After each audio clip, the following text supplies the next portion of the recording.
அஸ்ஸலாமு அலைக்கும். Cook with கோமாளியில் last எபிசோடில் நந்தகுமார் நாவல் பழம் சட்னி பண்ணார். அதில் செஃப் மாதம்பட்டி ரங்கராஜ் சொன்னார் வெட்டிங்கில் நாவல் பழம் சட்னியை இன்க்ளூட் பண்ணுவேன்னு. ஸோ அந்த சட்னி எப்படி செய்கிறதுன்னு பார்க்கலாமா? நான் 1/2 kg நாவல் பழம் எடுத்திருக்கேன். அதை நல்லா வாஷ் பண்ணிக்கோங்க. சீசன் இருக்க போகும்போதே இந்த சட்னியை செஞ்சு சாப்பிடுங்க. இந்த சட்னியில் எல்லா வகை சுவையும் இருக்குது. ஸோ கண்டிப்பாக இதை ட்ரை பண்ணி பார்த்துட்டு கமெண்ட்டில் சொல்லுங்கள். சீடை ரிமூவ் பண்ணிவிட்டு ஃப்ளஷை மட்டும் எடுத்துக்கலாம்.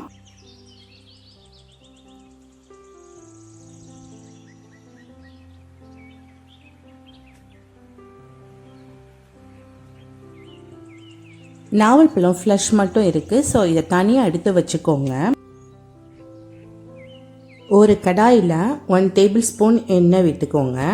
4 பல் பூண்டு, 3 வரமிளகாய், 5 சின்ன வெங்காயம் கட் பண்ணி சேர்த்துக்கிறேன்.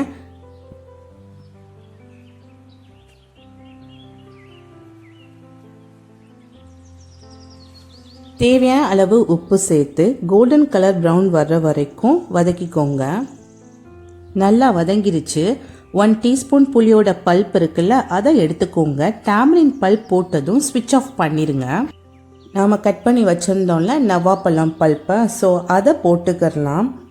வதக்கி வச்சுருந்ததையும் ஆற விட்டு போட்டுக்கிறலாம்.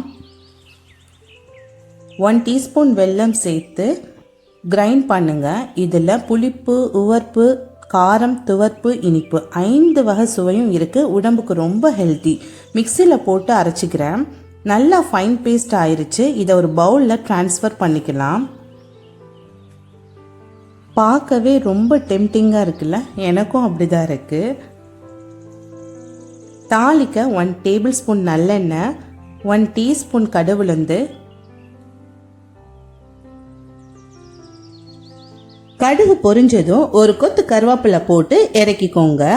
அவ்வளவுதான். குக் வித் கோமாளி நந்தகுமார் பண்ண நாவல் பழம் சட்னி ரெடி.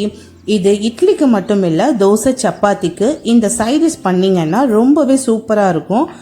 பார்க்கவே கலர்ஃபுல்லாக இருக்குல்ல? உங்கள் வீட்டு பெரியவங்களுக்கும் குழந்தைங்களுக்கும் செஞ்சு கொடுங்க. ரொம்பவே டேஸ்ட்டாகவும் இருக்கும், ஹெல்த்தியாகவும் இருக்கும். இன்னைக்கு எங்கள் வீட்டில் சுட சுட இட்லியும் நாவல் பழம் சட்னியும் தான்.